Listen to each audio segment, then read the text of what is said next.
Qu'est-ce qu'une once d'or ou d'argent?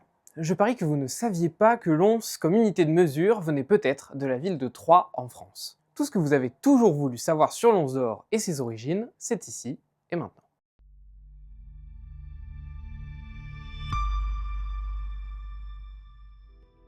Si vous suivez attentivement le cours de l'or et de l'argent, vous avez sûrement déjà remarqué que le prix était donné pour une once, ou plus exactement, une once 3. L'once 3, c'est l'unité de référence sur le marché international des métaux précieux. Elle est utilisée dans toutes les transactions depuis quasiment 2 siècles, c'est-à-dire depuis son adoption définitive par les États-Unis en 1828.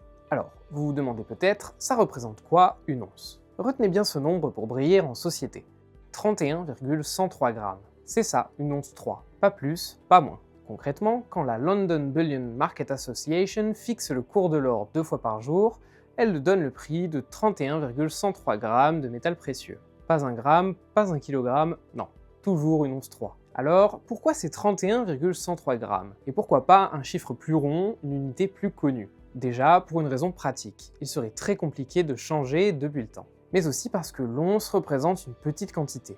Elle est ainsi plus facile à échanger qu'un kilogramme de métal précieux. Pour mieux comprendre, il suffit d'un simple calcul. Prenons 1 kg d'or, soit 1000 grammes. Cela représente un peu plus de 32 onces. 1 kg d'or vaut donc 32 fois plus que le prix d'une once, soit plus de 138 000 € actuellement au regard des cours de mars 2026. D'ailleurs, l'once est tellement la donnée de référence qu'il existe des pièces d'or d'une once 3 qui contiennent 31,103 grammes de métal précieux. Ce sont les fameuses pièces bullion, comme le Krugerrand, la Britannia ou même la Vera Valor.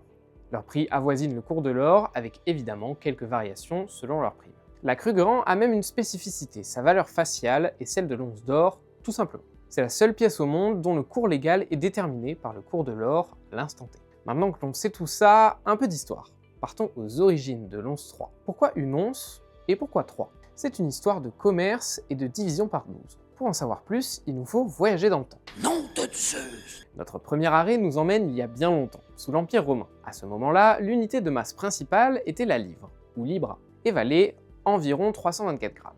Elle contenait 12 onces d'un peu plus de 27 grammes chacune. Ce n'est pas encore notre once 3, mais on s'en rapproche. Ce qu'il faut surtout retenir ici, c'est le principe de division par 12, ou système duodécimal, qui a été instauré pour faciliter les échanges commerciaux. Vous voyez, on commence à y arriver. Charlemagne a lui-même conservé ce principe, comme les Anglais à partir de la fin du Moyen-Âge, avant d'adopter le système métrique. Ils utilisaient alors le poids 3 avec 12 onces dans une livre. Et c'est maintenant qu'on remonte dans la DeLorean pour un nouveau bond dans le temps. On s'arrête cette fois au XIIe et au XIIIe siècle, à Troyes, pendant les célèbres foires champenoises. Car oui, Troyes était très connue et réputée. La ville se trouvait en fait au carrefour de plusieurs voies romaines. Grâce à cette localisation idéale, elle pouvait accueillir des marchands des 4 coins de l'Europe.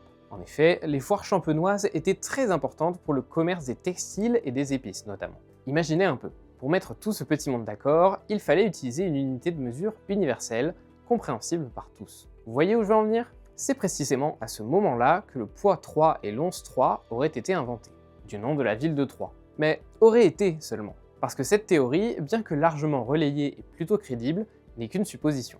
Mais c'est vrai qu'on est un tout petit peu chauvin et qu'on a très envie d'y croire. Une autre hypothèse existe, et pour la connaître, il faut traverser la Manche. Vous allez voir, elle n'est pas moins logique que l'explication des foires de Troyes. En 1910, un certain Sir Charles Moore Watson, qui était officier mais aussi ingénieur, publie un ouvrage où il décrypte l'histoire de toutes sortes d'unités de mesure anglo-saxonnes.